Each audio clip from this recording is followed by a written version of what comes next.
Ah oui, ah oui, ah oui, ah oui, ah oui, ah oui, ah oui.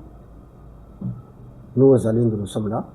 Bonsoir à vous, Congolais, mes frères. Bonsoir, bonsoir. Bonjour, bonjour. Bon après-midi. Je peux dire encore quoi? Bon après-midi, bonsoir. Nyos. Désolé, pas Nabino. Là, naye ko annoncer qu'on le bamakambo ibeli awa, ibeli. D'abord la joie, parce que je vous ai dit que Bisoba Wazalendo, donc on est capable de piloter les drones, même les avions. Nous les Wazalendo, avec Bianco News, nous avons maintenant la capacité de piloter les drones, même les avions. Et j'annonce, pour nous bon, je ne sais pas, les appeler Ndeko, non. Nanga n'est pas notre Ndeko. Nanga, il faut savoir que vous avez signé les accords avec l'armée congolaise. Mais vous n'avez pas signé les accords avec nous, les Wazalendo. Est-ce que vous comprenez? On doit comprendre, on doit discerner. Voyez Bango bien que les accords qui ont été signés, c'est vous avec le FARDC. Et les FARDC sont en train d'observer. Hein? Oui. Bazo observer sans problème, sans faille. Bazo toucher ni Munduki. Bazo avancer nulle part.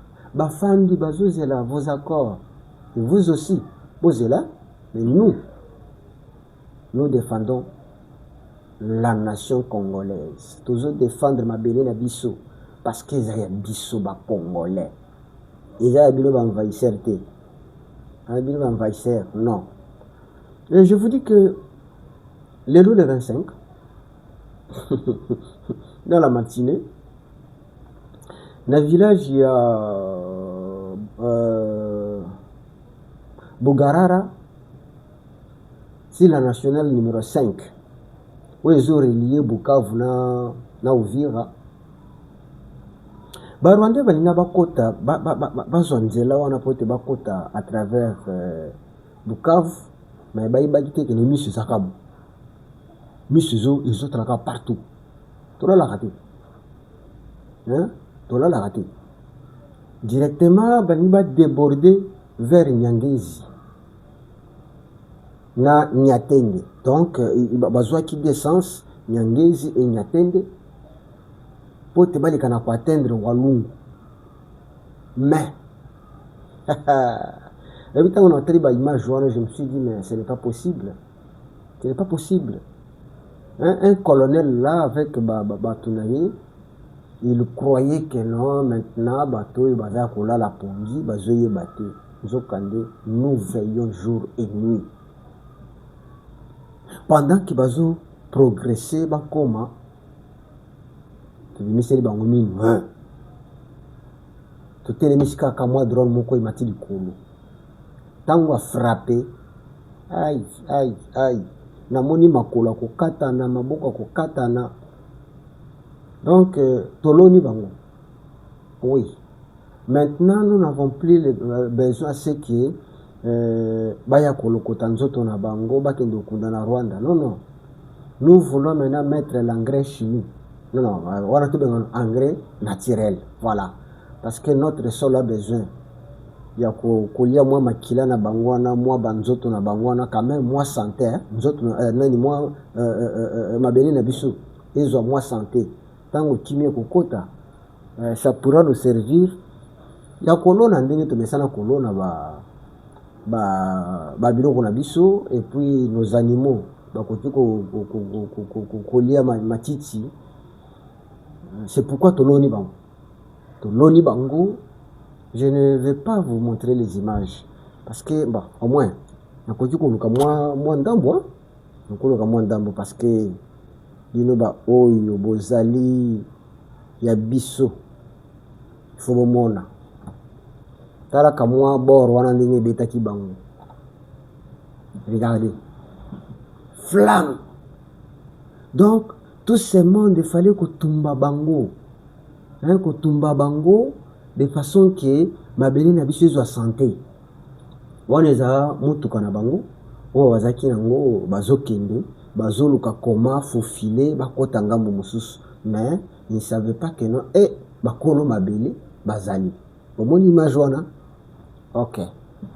Et là, je peux trouver encore d'autres images. Parce que ce sont des gens qu'il faut... Oyo, attends. Regardez. C'est la route qui mène vers Mushiki. Hein, la route qui mène vers Mushiki. Toujours tambolango. De façon que tout la kisa batouana keno, bakolomboka, bazali. Voilà. Talabam. Bangwana. Les wazalendo. Pote tous les kanako tambola. Tous les kanako avancer. Hein? Donc, voilà. Là, la kisabino. Regardez. Tala milongo. Au moins, il faut aller kolo. À part wana, tala oya à gauche na yo. Tala oya à droite na yo. En ligne, discipliné. Pona kokende. Bukavu, Kalate. Je vous ai dit que non. Ndenge zaboye, tolo na bango se kolona. Hein? Tolo na bango se kolona. Parce qu'il n'y a plus. Voilà. Non, je dois vous montrer. Regardez. Comment toloni bango. Hein? Au moins, toloni bango. Hein? Zena benda, na bendango bien. Zena bendango bien. Hein? Na bendango bien. Oh là là. Voilà. Regardez ba nyangala kata ou. Bangwana. Tolingi susu te ba ya kolokota bango ba kende te biso moto olona bango. Bomoni, regardez. Tani ba lali. Frappe. Frappe. Qu'est-ce que nous voulons? Après cette guerre, motunyo ya Barwandais. Bakoyebi c'est que non, mon frère, tokende na Congo, tokende kosala boy. Akokima. Tala biloko na bango. Voilà. C'est là où bazwa qui frappe. Après to bendi ba corps. To tia pembeni potolo na bango. Bazaka na moi ba santé na bango na. Ça fera ce que matiti na biso bota bien. Ouais. Voilà. Tala bango. Ba arme na bango bazaki nango, ba Motorola ou communiquer, tout est là. Konyata, c'est Konyata. Je vous ai dit que non, les Wazalendo ne blaguent plus. Ils ne sont plus au niveau Yako blaguer. Maintenant, c'est la guerre. Hein, la guerre. Donc, Kobo Sanateke Congolais, avec un petit peu pas dans la mission, t'as l'issue à mon amour. En colère, hein, nous allons marcher comme ça. On vous a dit que non, cette guerre ne finira plus. Dengue bandaki kosila.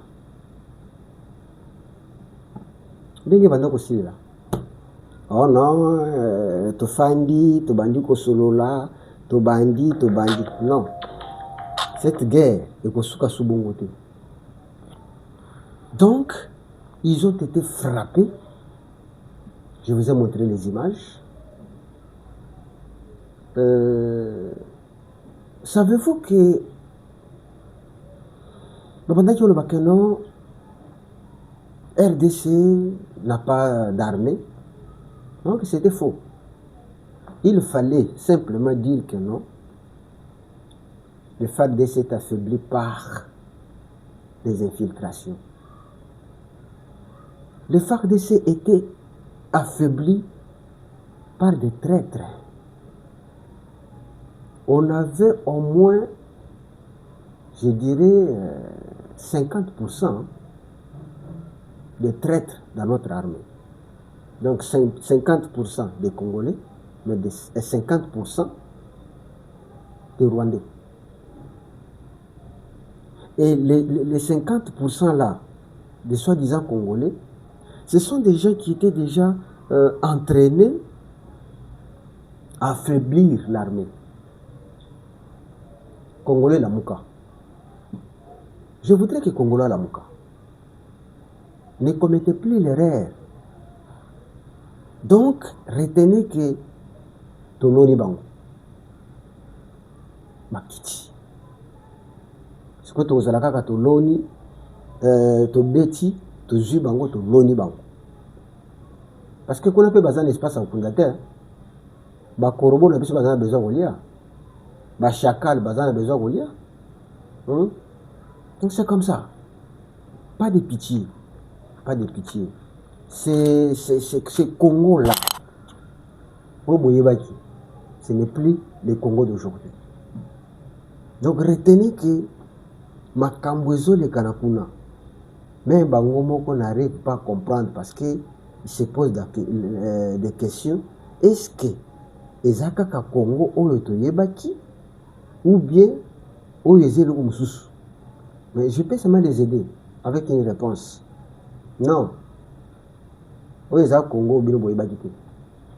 C'est ça la réponse que je peux donner facilement à ce que Balikana retenir que le Congo que vous connaissiez, ce n'est plus ce Congo d'aujourd'hui. Le Congo, vous allez manipuler. Vous allez Sabina. Tala ya biso ba militaire ndenge baza. Botana. Attends, nacha volume hein.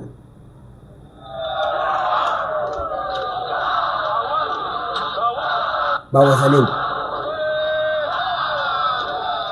Tala ba wazalendo. Ba wazo. Ba wazashu.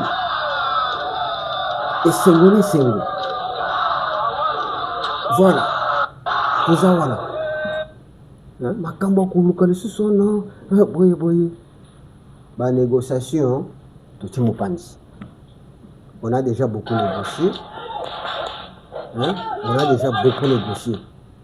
a déjà beaucoup négocié. Ça ne sert à rien de continuer à négocier. Non. Donc retenez, Congolais, que on a beaucoup négocié. Mais quand on continue à négocier, exacté. Regardez encore, non. Il y a belé, on a encore pour la Kisabino Ao. Mais le temps est court. Donc, Toloni Bango, to semer Bango, n'endenga bien. Parce qu'il n'y a pas de blague. Je crois que vous avez retenu. Je crois que vous avez compris les choses Tozokendenango, Ndenge Bango Balingaki. Et qui croyaient que non, le Congo, Ezaka ka place à jouer, Yakoya Kosakana. Non. Wana Nazali Sikoya wa annoncer bien que les Américains, Washington, ont prévoir à imposer. Rappelez-vous na réunion ya ONU, Trump avait parlé en disant que non, la guerre du Congo est stoppée. Nayaka awa na yebisibino que vous n'avez pas compris sens ya Trump. Maintenant, retenez que selon la source de Zanango, Washington a envisagé à ce que le 13 novembre rencontre Ezalakuna. Félix na Kagame va signer. Malgré que Koto, biso ba wazalendo de frappé. Mais Bango va signer dans le Kuna. Parce que Bango va signer l'accord à Washington entre Rwanda et RDC. Va signer un accord à Doha entre RDC et M23. Mais va signer encore mon côté. Na biso ba wazalendo. Non. Ba waza. Restez là. Frappez. avant que toke ndokoma na calme. Et Belena nous va servir l'engrais naturel pour nos terres. Parce que ce qu'ils ont fait, ou bien ce qu'ils ont toujours fait, c'est insupportable. On ne peut pas rester là en train de pleurnicher, en train de se lamenter, alors que Bango Baza Mibali, Bisope Mibali. Bango Mibali, Bisope Mibali. Et quel genre de Mibali? Vous êtes en Congo. Pour tout le là devant comme un petit pays. Non, non. Ça doit changer. Ça doit changer et ça a déjà changé. Nous attendons que la finalité pour savoir, ou bien pour écrire l'histoire, comme Lumumba l'avait dit. L'Afrique, et moi je dirais que le Congo doit écrire son histoire autrement.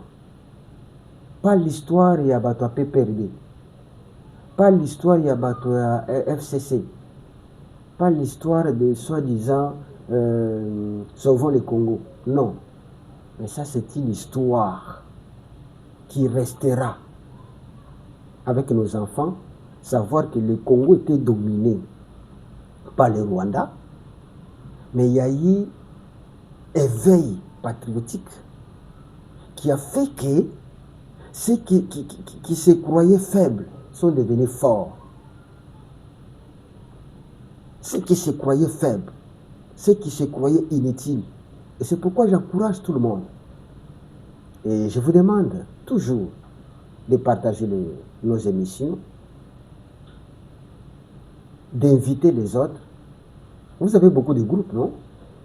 Vous avez des groupes familiaux, vous avez des groupes du travail, vous avez des groupes, il y a plusieurs groupes. Prenez cette émission, partagez avec tes amis là. Prenez cette émission, partagez. Dans le groupe Nabino familial, dans le groupe Nabino Yamusala, dans le groupe Nabino Bajene ceci, dans le groupe Nabino les femmes ceci. Tous ces groupes-là, il y a des groupes qui sont à l'étranger. Ils ont besoin aussi de suivre ça. Il y a les Congolais qui ne peuvent pas nous atteindre, mais à travers vous, pour atteindre facilement. C'est ça le travail que nous pouvons faire, ou que vous pouvez faire. Donc retenez que, selon nos sources, Oyezo Pesa Awa, cérémonie à signature, et que se tenir le 13 novembre aux États-Unis. C'est une obligation. Trump ne vient pas négocier. Il oblige et Félix et Kagame d'y aller et signer. Le reste, on verra. Wana Yamibali, Yamisato. Tozali ko insister. Nous, Bianco News 07. Chaîne YouTube, Oyezo Memagino, la vérité. Faites tout, faites parvenir à Félix le message qui ne se déplace pas. Les 30. Akende, la France, T. Qu'il reste au pays. Mais la France, oh non, Balini va traiter Makambo pour soutenir ceux qui sont à l'Est, qui sont en train d'être torturés. Mais écoutez, est-ce que cette guerre a commencé aujourd'hui? Est-ce que pour aider ces gens-là, il faut inviter Félix? Ça c'est vraiment politique. Il y a ma bille. Je vous dis, Macron, avec son gouvernement, bon, je ne sais même pas d'abord, je ne sais pas. Depuis que Macron est au pouvoir, il a déjà formé combien de gouvernements? Rappelez-vous, hein? C'est un monsieur qui est instable. La France est un pays instable. Ils n'ont rien. Il n'y a que tel a passé, il a nommé tel. Un gouvernement qui fait 6 et 2 mois, il y a même un gouvernement qui a fait seulement un jour. On nomme la personne aujourd'hui. 2 jours après, la personne démissionne. Ils sont instables. La France, je vous dis que c'est une coquille vide. Tout ce qu'on vous dit que l'on va faire, c'est zéro, il n'y a rien. Félix, n'accepte pas d'être là et que Babengayo à gauche au pays, Babengayo à droite au pays. De même que tu avais boycotté la réunion à Taboumbe qui est en Afrique du Sud, fais-le aussi pour la France. Refusez.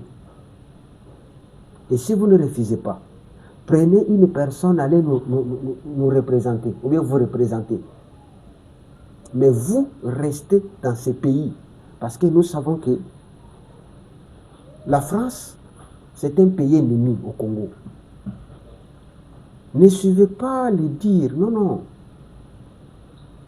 Obalobaka eza yango te, mais ope basalaka eza pe yango te. Et obasalaka eza mususu, obalobaka eza mususu. N'allez pas, n'allez pas, n'allez pas. Mes frères, partagez-moi, partagez cette émission. Partagez cette émission pour que les gens puissent comprendre. Là, nous félicitons l'armée congolaise, nous félicitons les Wazalendo, nous félicitons tout Congolais qui se lève pour combattre ces envahisseurs. Tout Congolais qui croit encore à un Congo debout. Nous devons sauver ce pays. Là où vous me suivez, là où vous êtes, animez-vous de cet esprit-là.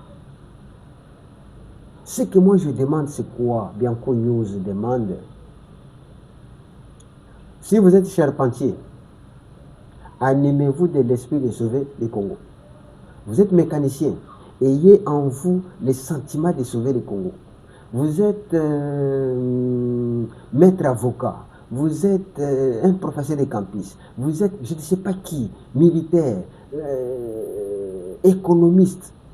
Faites tout pour lutter et pour sauver ta nation.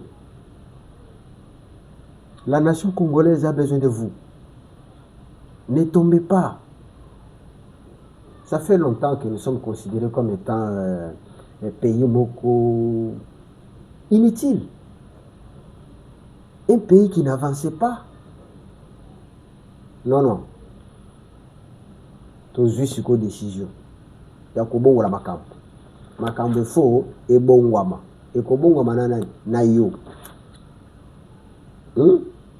Donc, on ne peut pas laisser ces gens se jouer avec nous. Il fallait qu'on continue kotumba bango se kotumba. Pona kotumba, ba kotumba ma. Là, je vous assure. Et dernier point. Savez-vous que la mine Yarubaya, un an après, 1 an et 6 mois après sa chute, Bakrezer et Belé, va récupérer Bango par force, Bangola Bango, na M23. Et Belé. Un petit nombre seulement de Tikala Kikuna. Mais qu'est-ce qu'ils ont vu? Bamona des Krezer qui venaient de Kenya, il y a Rwanda, il y a Ouganda. Baye, bakomi bapi ba Krezer. Oh. Nakati ko Krezer wana, ils n'étaient pas seulement là pour nous creuser, mais ils étaient aussi là pour koyokaka, kolandaka, makamboni ni oyo ba Krezer ya kala bazoloba. Donc vous êtes dans la prison à ciel ouvert. Vous êtes pendant la prison. Et qu'est-ce qui s'est passé?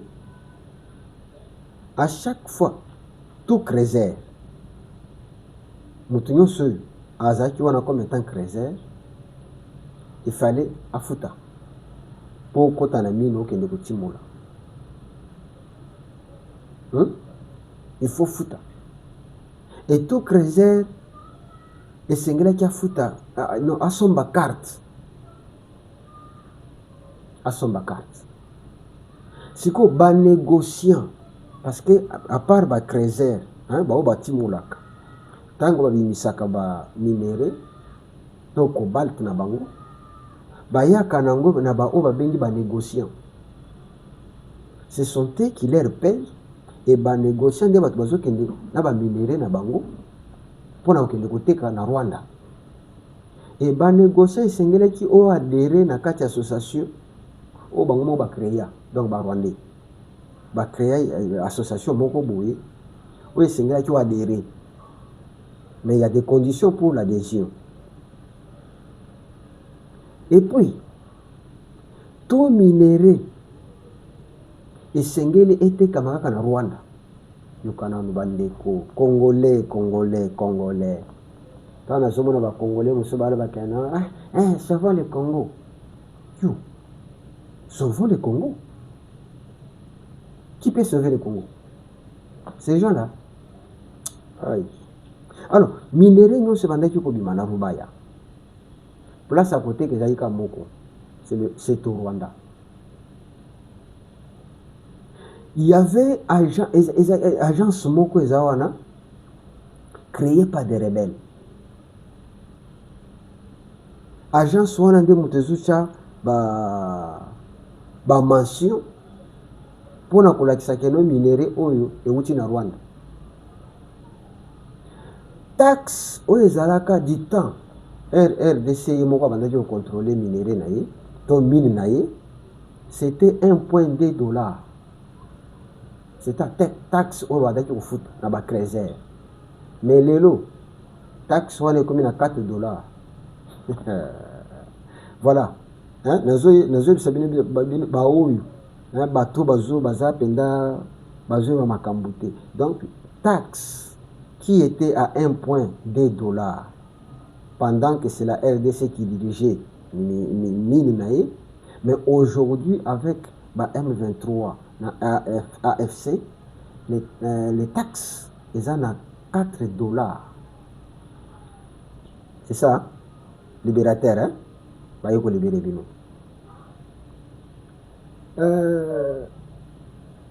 Les négociants doivent payer les frais de transport. Donc, au côté où il y a un transporter minéraux na yote. Société moko eza wana ya Barwandais yango nde ememaka bakoli.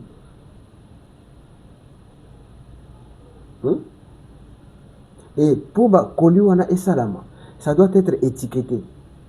Étiqueté par quelle société? Société moko rwandaise. Pour tromper vigilance que ce sont des minéraux du Rwanda. Ah Seigneur. Ah Congolais. Et puis tango ba minéraux wana ebimi. Ezwinzela. Pour que ekota na Rwanda. Ekofuta par kilo 3%. Allez-y comprendre. Donc vous payez 3% par kilo la frontière ya Rwanda. Et le transport est assuré par qui? Par le Rwanda. C'est-à-dire, il récupère les 3% et c'est lui-même, le Rwanda, qui transporte les minéraux. Et les minéraux quittent Rubaya. Et les qui na camion et passe par Biambwe, voilà. Biambwe, et de Biambwe, et les qui na Mushike, et les qui na Sake et comme na Goma. Et avant ekota na Rwanda, et sengeli bofuta. Mais na Goma, ekota kana butu. Mais pourquoi ceux qui minéraux ceux qui na voie normale, pourquoi sengeli les kana butu? Vous voyez? Congolais. C'est comme ça que les minéraux donc ça appartient il y a 20 heures. Nde ba camion bandi ko kota Rwanda. Ba memeli bino ngo. Et tant que bazo wana bino bozo futa mbongo. Donc le Rwanda est là azo gagné mbongo. C'est pourquoi nous sommes qui koluka na les FDLR et tout consort. Mensonge. Ba FDLR bazawat bazola kisabangote. Voilà comment cheminement il y a minéraux zokende. Et ceux qui na journée écoutez na territoire ya Nirangongo. Ceux qui minéraux singeli kota na journée wana ekolekana par territoire ya Nirangongo. Mais ceux qui eza na Goma ekotaka Butu. Et les Kanaka donc la frontière Butu. Pourquoi? Pour cacher vérité. Est-ce que Congolais, tu veux que nous puissions continuer comme ça? Voulez-vous vraiment que nous puissions continuer dans ces pays comme ça? On exploite nos minéraux. Les transporteurs sont des Rwandais. Les transporteurs rwandais. Les sociétés, les sociétés, bien les gens qui utilisent ces minéraux, bien qui transportent, disons, rwandais, l'étiquette rwandaise, tout. Quoi? Les pourcentages du Rwanda, les associations rwandaises, tout. Pour d'abord entrer aux mines, tu dois payer 4 $. Voyez comment on est tenté d'appauvrir nos frères. Non. Tout doit changer. Tout a changé. Je vous demande de partager cette émission. Abonnez-vous. Mon frère, si vous nous suivez pour la première fois, et l'eau pour y a les akofina, na abonné. Vous vous abonnez. Et après avoir s'abonné, vous partagez l'émission. Et beaucoup d'entre nous, Congolais bien sûr, vont adhérer, vont s'abonner, seront les nôtres. Bon, bandabiso, bako découvrir makambo ebele ezali awa. Na pesi bino mbote ebele, na pesi bino salutation ya bondeko. Vraiment que la paix il est à tout moment. Merci.